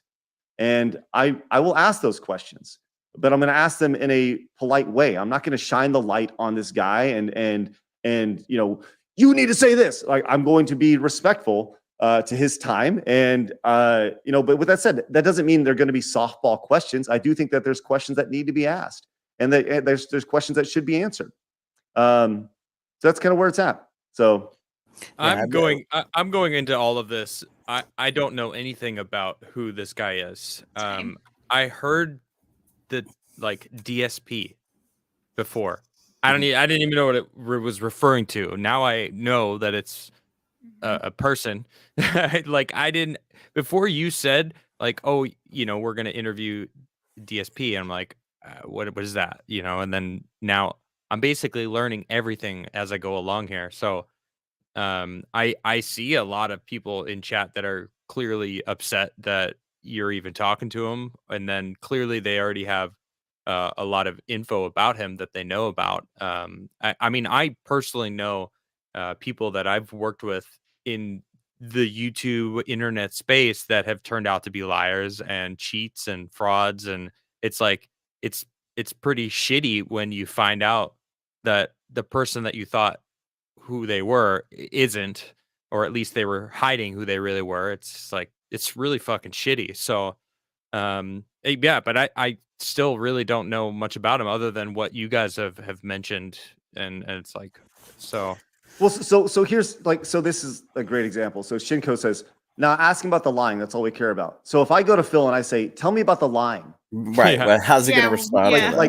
If he already said in his email that 99% of what they're saying is a lie. So it's like he's, that doesn't sound. I mean, that sounds pretty inaccurate to me. According to the hate that he's getting. I'm sure there's some things that are true about what they're saying. I don't know if it's all true, but there's always this side, and then there's always this side, and then there's the truth. Right. And we all know that, right? Yeah. I'm sure that, Phil's saying, 99% of the stuff they say is wrong, right? I'm sure it's not nearly 99%, right? And but I'm sure people say, go ahead. From his perspective, it is 99% because you know what I'm saying, if that makes any kind of sense. Right, exactly. Because he sees what he wants to see. So anyways, right. I think at the end of the day, I'm just going to do the best I can, right? And there are people who revolve their online presence around Phil, and if that's what they want to do, that's awesome. That's great. Do your thing. But at the end of the day, I just want to make sure I do the best job I can, and I don't want to harm this show or you guys or me or my family because of a stupid interview, right? And I mean that endearingly, right? This is just going to be one segment on a show that happens Monday through Friday, for an entire year, every day, so like, this is one part of the show, and I'm excited for this. I think this is a really big challenge. But I honestly feel that given like the immediate like wave of just like over the last 2 days, I don't think I'm in a situation where I can be successful at all, regardless of how successful I truly am. It's one of them things, like, after I said that bankruptcy is not people's business, people say, well, it's a matter of public record. Just because something's a matter of public record does not mean that you should go post it in a chat. So just because your information is, so what if Darkside Phil did that to all the people who dislike him? What if he went and got your information about your bankruptcy, or went and found your parents' address? You know what I'm saying? So hypocrisy is my problem. You know what I mean? Apparently, according to chat, he did in fact do that. Right. They said he doxed somebody. So here's the issue, right? So they're all upset that he did that, but then they do it to him. You see my problem? And that's my issue here. Well, so like, and if he doxed somebody, I'll ask him about that. Why did you do that? Why did you think that's okay? Do you think it's hypocritical of you to dox somebody when you're upset? That's like, it's a good question then. Well, a legal issue is also different than a moral issue. Right. But the world is immoral. I'm just saying that. But it's important to ask those questions, right? If he did do those things, why? Why did you do that? Like, I think doxing, personally, I think doxing should be illegal, and punishable by the most extent. I thought it was. That's why I said it before, but no, it's apparently allowed still, amazingly. Right. Phil says it's against almost every platform. Yeah, most of them, and then it'll lead to like illegalities, like harassment, etc. And this is actually a really important question. So Phil says, Phil Collins, and I've seen him on Twitter. He says Phil made his financials his viewers' business by begging for money and crying poor, making $100K a year. So, and I mean this, like, I'm genuinely asking, what makes him different than every other streamer? Exactly. Because streamers ask for your subs. They talk about super chats or bits or whatever. Like, so why is his financial information so much their business, but say PewDiePie's isn't, or Mr. Beast, or what I'm saying? And I mean that. I like how is that different? I'm genuinely asking. I'm not trying to be like play you as a fool. I'm genuinely asking how is it different, and saying, well, like, really, if he's taking advantage of people and lying about it and milking it for lying and saying like, oh, I'm hurting, and then people tugging on their heartstrings and taking advantage of them, that isn't okay. And then of course the people who watch him, who did support him, then suddenly it's like, bro, you were lying the whole time. You are doing good. I fucking supported you. Well, I think that doing good is also a matter of perspective as well. I think he may had he may had $1 million mortgage with a monthly mortgage payment of $3,000 a month. Well, he ain't making that $3,000 a month to everybody else. That seems like a lot of money for mortgage, but he has this mortgage he has to pay. You see my point? $1 million mortgage. So, right. I'm just giving an example, but I think so. There's a lot in there, right? The idea that you have you're being supported by your audience, right? And the question is, what are you spending your money on to where you have to constantly come back to ask your audience for money, right? And as I've done my research, the consistent theme along here is when he went into bankruptcy court, he says he spends about $5,000 a month for business expenses, right? And the assumption is that $5,000 a month is spent on microtransactions for mobile games, because the assumption is that he's very addicted to mobile games. He has a gambling problem. And so when he's been asked about those things, does he use it for content? I don't know, but that's the thing is, like I said, I haven't watched a stream of his. I don't know if I'm sure he does play mobile games on his stream, whatever. But that's beyond the point. The idea that, if you're spending $5,000 a month on mobile games and you're constantly asking your community for money, I don't think it's unfair for them to say, look, you said you needed this. This big push lined up with the big release of this game. Talk about that. Why? And was this just coincidence? If so, it's an odd coincidence. The idea that you needed money for this new shower head, or whatever. There's an instance like that, and he needed to pay $1,000, but it also lined up with a special event in the game where he was going to spend money. Things like that. There's these very, very interesting coincidences, and like I said, those are questions that I think need to be asked. There's also questions like, there's accusations of him. There's video of him saying things that would be considered sexist, homophobic, racist, things like that, as well as taking advantage of handicapped people. That's the phrase that I've seen. So, these are all, like I said, these are all questions that need to be asked. And I like that because somebody disagrees with me. I'm dumb now. Right. Well, welcome to the internet.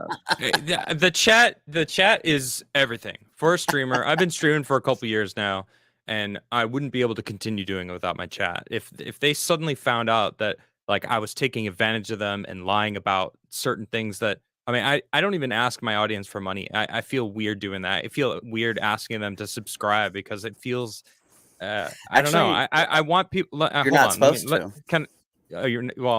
Regardless, people do it anyway, and I don't feel like it. It doesn't feel right for me to do that.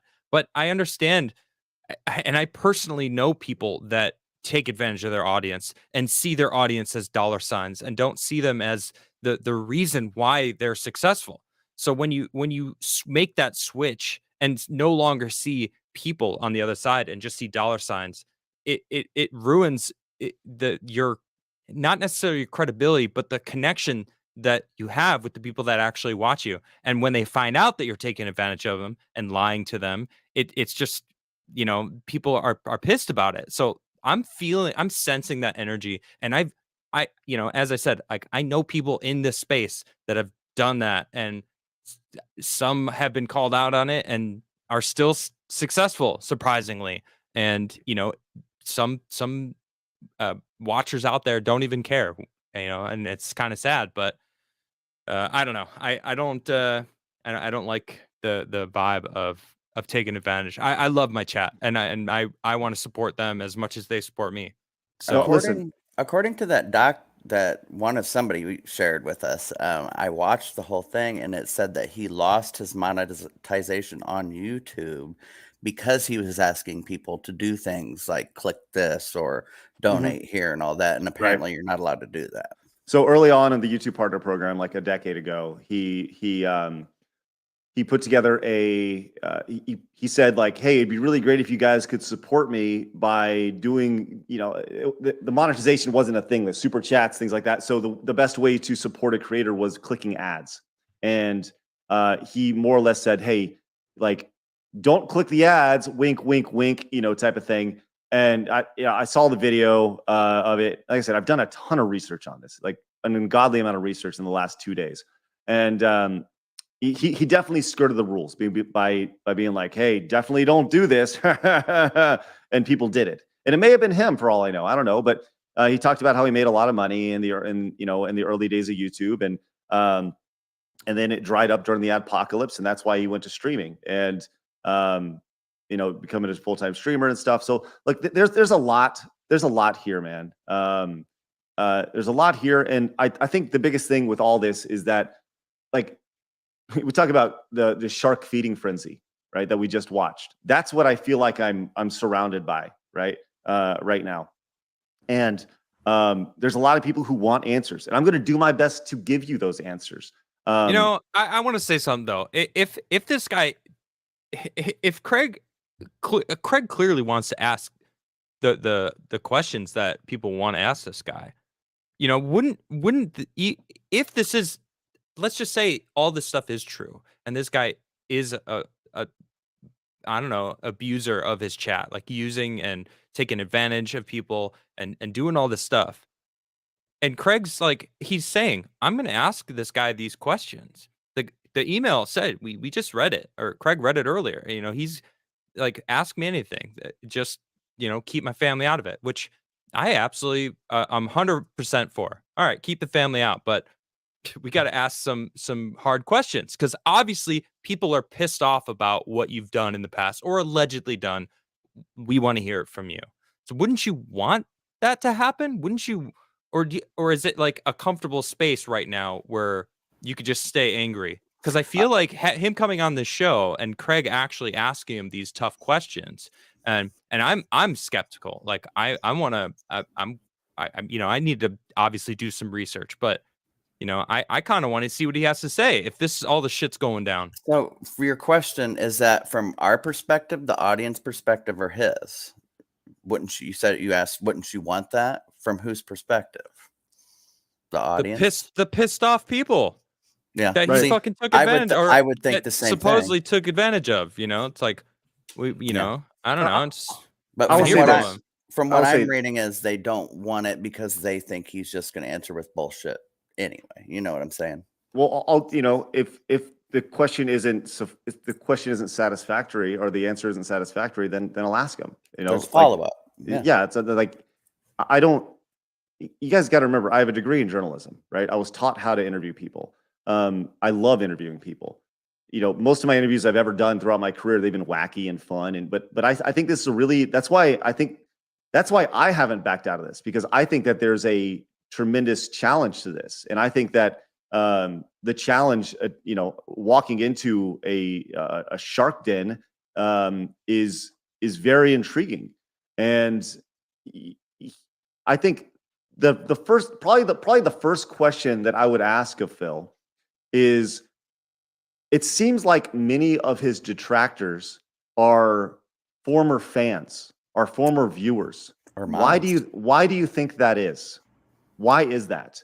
And I think that's a very fair opening question. Yeah, it's a good start. His mod was apparently the person he doxed, from my understanding of it as well. Right, and but I think that's a question that I think is reasonable, and it's a great starting point. And I would say, just for those who are in the chat right now, who are his detractors, how many of y'all used to watch Phil?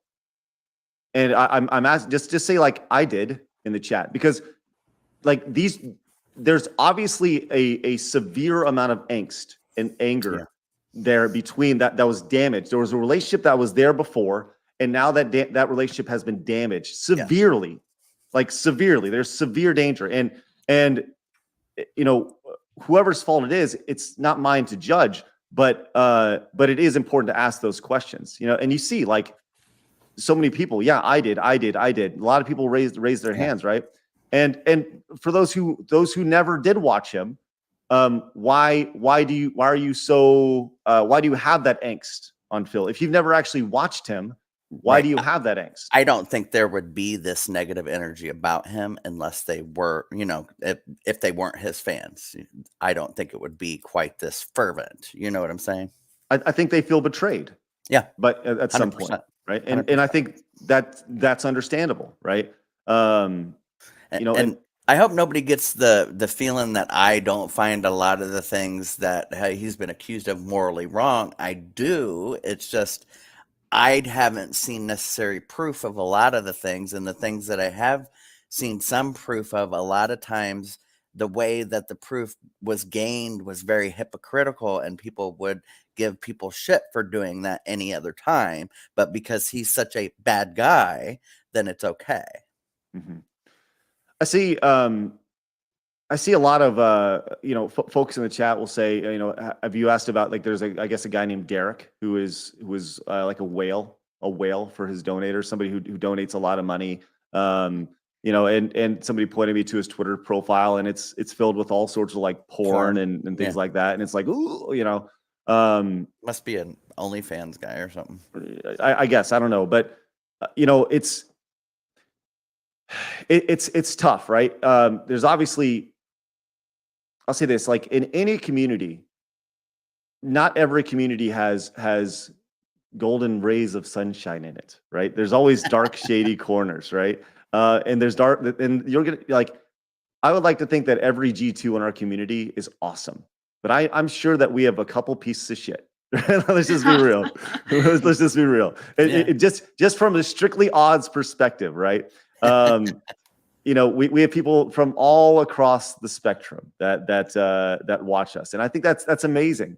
Now, it's a matter of I think it's a matter of how it goes back to the relationship you have with your audience, right? And the trust that they have with you, and that's something that is really important. Adam talked about that, having that relationship with his audience and the trust is associated with it. I think that with anybody who's been online, that's like paramount. And I think that's probably the biggest thing here is what caused that trust to break. What is it? Is it one thing? Is it because it seems like there's a ton of things here, and it's just a lot, man. It's just a lot, and I'm really I'm not intimidated by this challenge at all. I think this challenge is really exciting, but I do understand what I'm getting into. But like I said, the last thing that I would want to do is put you guys in harm's way, put my family in harm's way, just like anybody, whether it's myself or Pokemon doing this interview or Drama Alert doing this interview. Like that's a question I wanted to ask. Like the Drama Alert guy, apparently he offered Phil $50,000 to do an interview, right? Like why did you not accept that? Yeah, that's a good question. Keemstar's kind of a dick, but besides that, right. So I don't know. Like I'm just gonna tell you, I'm gonna do my best, and at the end of the day, expect your best. Right, and at the end of the day, I'm gonna do my best, and I know that my best isn't gonna be good enough for some people, and I just hope that you accept that. But I'm gonna ask the questions that I feel need to be asked. I'm going to talk with the people that I feel that want questions that need to be asked. So just provide me some leeway. I'm on nobody's side here. I'm not on Phil's side. I'm not on your side. The only side I'm on is Travis's side, Blab's side, Adam's side, and the G2 community side. That's the side that I'm on, and that's the way that I'm going to approach this thing. Because there are questions that need to be asked. So I think you nailed. I think you said it all. I think I think we can move on. I think so too. But like I said, I appreciate you guys popping in. I know you're passionate about it. I'm going to do my best to deliver as best I possibly can. So, all right, let's move on. Let's move on. Okay, so one of the fun things that we once again I appreciate. Oh, we had a lot of super chats and stuff too. Let me go and read those off before we get to patron questions. Patrons, thank you so much. We allowed our patrons an opportunity to ask us questions. I pulled out 3 or 4 of them, and we're going to answer those in just a second. But before we do, with 100 bits, Crazy T says, because you're, they got that. Travis came in trying to get a hype train going with 100, then 400. And then Jay Rome came in with 500 bits. Thank you so much. And then Travis again with 500 bits. Thank you, Travis. Appreciate that. American Infidel came in with a super chat talking about round the clock security to appear. Not on our show. He hasn't asked about that. GF Raptor fan says, sounds like this is going to be quite the prime time interview. Yes, it sure is seeming that way. What'll be interesting thing to see is like how many people drop off right now that we're moving on from this, that we're only here to listen to Phil. I'm kind of keeping an eye on the view count here. I hopefully you stick around and you want to watch a little bit more of the show in the podcast on a day-to-day basis, and you weren't just here for the Phil email. Evan came in with a super chat, says, personally, from stuff I've heard, can't say I like the dude, but always a fan of watching interviews that are more difficult as long as you don't compromise your integrity. Craig, bring it on, Craig, man. Right, and that's something I won't do. Vike says, watch his score and post stream. I promise I will watch everything. American Infidel says, you've made money off it. He hasn't. Winner. I wouldn't say we made money on it. I mean, just a couple super chats, but I wouldn't say we've made money off anything just yet. Speedy says, did you look up Craig's number? Well, yes, I did. Thank you, Speedy. Eric Brown says, Phil does this all the time. He wants to control the interview. I don't think that at any time in that email he talked about controlling the interview. I really don't. I think those are a reasonable request of like, hey, just make sure I'm safe, So yeah, I didn't hear anything other And I than think protect my you'll be able to family. control the interview too, no problem. right. So, Com came into the $5 direct donation. Says, I'm aware of the DSP drama, but I don't understand why these detractors keep giving him attention, fueling Phil's streams and donations. If you got betrayed by him, why don't you keep if you got betrayed by him, why keep donating and giving him attention?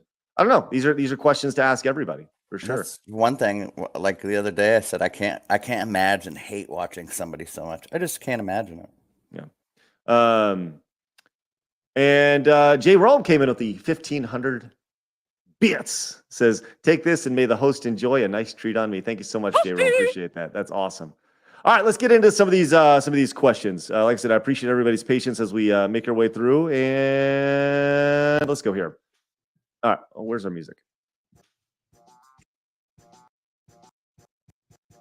I was like, why did that not go? That's okay. All right. Questions from the G2s over at patreon.com/sidescrollers. Starting off first, we'll start with Dragoon Wolf. Says, I recently got into the expensive hobby at pinball. Was curious if you guys like pinball at all, especially the newer machines over the past 5 years. It's almost a hybrid of video games and pinball. Pinball. Blabs, do you like pinball? I mean, I used to play it way back in the day, like on Windows 98, whatever it was. But no. Wait, I'm so sorry. You played pinball on Windows 98? Pinball, Yeah. you know the little the game? space cadet. Adam knows. Thank you, Adam. All right. I've never actually on the arcades. Like the actual real pinball? I think I played it a couple of times, but it's not like I go out of my way to go and play it. Adam? I love pinball. My grandfather was really good friends with Python. And for those in the pinball world know who Python is, he actually designed a lot of really well-known pinball machines. And a good buddy of mine in New York actually had a pinball bar and a skate shop / pinball shop. He actually doesn't have the skate shop anymore, but he's got a bar in, it's called Barcade in, I hope it's still there. I haven't been there in probably 8 years, but it was in Williamsburg. Great spot, has 9, 10, 12 tables, a lot of fun, and I played a shit ton of pinball in my life. I'm pretty good at pinball. So you mentioned the Python pinball thing, and it's really funny you mentioned this because as I did a quick search for Python pinball, I found this, which is he made some really unique tables, including this one. Travis, does this look familiar to you at all? Does this look familiar, like the thing we saw in Vegas? Yes, it does. It looks very familiar. So Actually, Travis's hand right there. It is. So this is a really unique pinball game called the Circus. It's available at you can play this at the Pinball Hall of Fame in Las Vegas. So cool. And there's only 2 of these made, and it's a vertical pinball game, which was really, really cool. Played this. Colorama actually in the chat was spectacular at it. And when we did a meetup out in Vegas last year. So yeah, very, very cool. Pinball for me though, I enjoy it. I actually nearly bought a couple tables. The problem is the upkeep on them is just so ridiculous. It costs so much, and the pieces are it's just a lot. It's just a lot to do, and I can't deal with all of it. So how heavy are they? Very They're heavy. heavy. Yeah, they're heavy. They're very heavy. So Very, just very heavy. even moving them around is going to be like a hassle. Even They're dusty. filled with metal. It's like a wood box with a full thing of freaking metal all throughout it. I think that's I met Python a few times when my grandfather would be like, "Hey, come fix the pinball machine," because every time he was there, the pinball machine was open. So I'm assuming that's every time he was over there. It's pretty funny. It's same with the classic arcade games. They were, you're essentially hauling around a computer in a bunch of heavy wood. And you got to remember the reason why these things are so heavy is so people couldn't take them out of the arcades. That was the whole idea of them being heavy. Anti-theft. Right. I thought that's what they have holes in the legs that you could literally bolt them into the ground. Yeah. Yes, there was some of them for sure. Some of that for sure. But I think that was maybe a built-in anti-theft device before they really even thought about it. They're like, it's just right.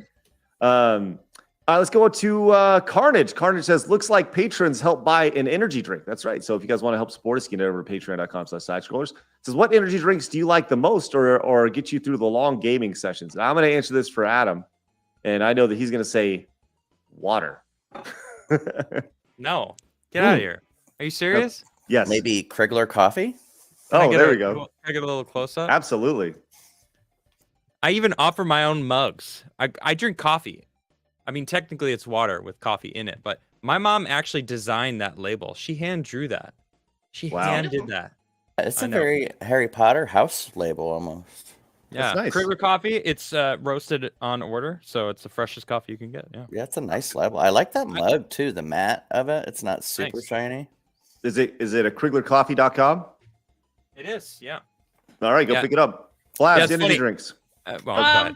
I don't really ever drink energy drinks, like ever. I mostly just drink water.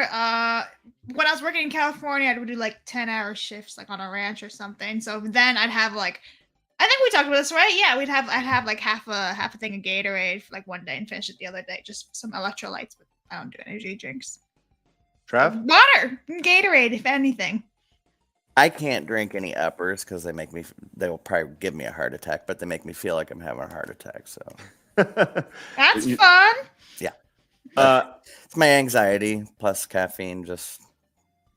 I would do G Fuel, and there's actually one called Rain, which is I just kind of been exposed to, REIGN. I pick up one at Target. It has 300 milligrams of caffeine in it, so Dang. I only do it like once a month, when I'm really, really tired and I need to get through the day. And then I'm like, all right, let's go. Because I don't drink coffee. I've never drank coffee. So the only caffeine that I've ever got was pretty much been, through a soda or something like that. So, but apparently I need to try some of that delicious Krigler coffee and take me to the moon and back. It's so good. Do you guys I sell got- decaf? We do. It's called the fake news blend.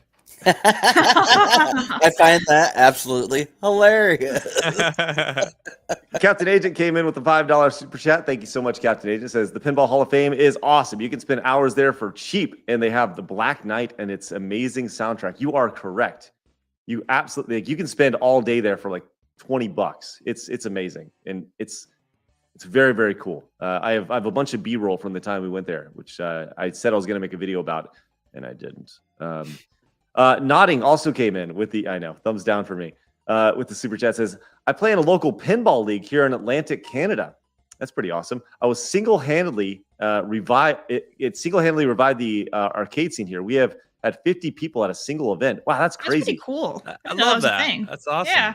That's very, very cool. I love the idea of people getting together with a hobby that's as niche as pinball and just competing against each Yeah, other. you got to be That's- real good, that's- skilled to do that. That's good. kind of what I was talking about earlier. The consumption part of people's lives is kind of starting to like dumb down a little bit, where the living in reality and having like friends and like actually doing stuff, spending your money on experiences instead of things. It's starting to revert back, which I love. I'm all about it. I agree. There's a guy who said, you guys sound like, dumb people from the 90s. And it's like, were the 90s really that Well, bad? thank you. Like That's the when I 90s were grew pretty up. freaking great. I know, Blabs, you didn't know, but I was around in the 90s. She was born in Um, 92. I'm sorry, but 96. Sorry. people are dumb today compared to the 90s. I'm sorry. I'm gonna say it. All right. These people are drinking like a dishwasher Yo, soap I'll and all just say that stuff. this. Like, come on. If the It's power goes out insane. and you can't use your phone, I can still get around with a fucking map. Can you? Right? it's actually a really, really great point. Let's go on to we have two more questions. One from Jay Rome says, question for all: which world, gaming or movie, would you like to live in, and which would you like and which would you hate to live in? So which gaming or movie, which pop culture world would you like to live in? I'm going to answer for Blabs. It's Harry Potter. Probably an accurate guess. It's 100% correct, but I doubt you'd know which one I would not want to be in. Well, that wasn't the question, Blabs. That was the second part. Blabs, which one would you not want to live in? The one with the Hunger Games. I don't want to be in that world. Is there a game? Did they have a game? No, it said movies or game. Oh, movies or games. Okay. Yeah, My there bad. was Sorry, I'm Hunger thinking games. games. My bad. Yes. That's good. Hunger Games. I don't want to die. Adam? Well, I mean, I've been playing Destiny a lot, and I love the idea of traveling space. And in the Destiny universe, if you're a guardian, which I would assume I would be if I were to be in that world, you have a ghost that has the power to resurrect you however many times you die. So I could actually travel around throughout the universe or be one of Earth's protectors. I don't know. There might be a better answer, but it's on the top of my head. I've been playing Destiny a lot, and I think I wouldn't mind actually trying to rebuild civilization. And the one I wouldn't want to be in, man. I'll tell you this, mine right now, the one I wouldn't want to be in is any Resident Evil, any zombie apocalypse, anything like that. I would not any game that involves zombies trying to take over the world. I have no interest in that. So I thought something similar. I was thinking in my head, I'm like, Diablo, like the devil comes and like brings like death to the planet and like kills everyone or almost everyone, and you have to like fight back to survive. It's like that sounds pretty shitty. Sounds pretty horrible. Trav? No. I know where I wouldn't want to be in Turfestein. I'm sure I'd be one of the bosses in there. I don't know. Boss level Adam. to live in would have to either be Lord of the Rings or Star Trek, and I'm just iffy with Lord of the Rings. Gotta pick one, Trav. Because it's like, do you get to choose what race you are? Because if not, you may be a hobbit. You know what I mean? I don't want to be no hobbit. No. Like Harry Feet. No, we've got full control. I'm just Lord of the Rings. Got it. Lord of the Rings. Okay. Yeah, it could be with the elves. And then I wouldn't want to live. Where wouldn't I want to live? I don't know. Probably some fucked up future shit. There's a lot of video game worlds where you would not want to live in. There's a lot. Fallout. Yeah, one are all the same for sure. Giant cockroaches. I'm good on that. I don't need the giant cockroaches. Yeah. I would go with the place I'd want to live is in New Super Mario Brothers 2 for the 3DS, where there's just a zillion coin monies all over the place, and you can just have all the money you'd ever want and do whatever you want with it. Wouldn't that mean it's worthless then? True. Yeah, inflation. Yeah, I mean, we're sorry. I meant to say Brazil. Sorry to burst your bubble. That was good, Adam. I like that one. You're right. A giant failure. You know what I would? It probably Hyrule. Hyrule would be a really great place to go. Specifically, the way that post-Ganon. Yes. Post-Ganon, in between all the attacks, you'd like to live in Hyrule because it seems like a pretty nice little place. Peaceful time when you're out there. No internet. You just gotta do your thing. And before we get to our last questions, is Tom Barry Masta with the $20 super chat. Thank you so much. Says spending my money on an experience. Lol. Thank you very much. Says hope this helps Blaz buy more Harry Potter plushies. Yeah. Thanks. And it will for sure. We'll greatly appreciate that. That is outstanding. All right, let's go to our final question. I asked our G2s if they'd like, they can submit a video question, and this was submitted as well. So let me pull this up, make sure everybody can hear this properly. I love this. This is cool. Yeah, that's a cool idea. I'm excited. Yeah. Let's here we go. And G2 for life. Oh, sorry. Here we go. Turn it up a little. Hi, Craig and crew. It's Nicholas, known online as Backyard Artist. G2 for life. And I'm a locksmith. And so my question, I'm out here making a key for somebody who, they made it home on the airplane, but their baggage didn't. Now they don't have keys.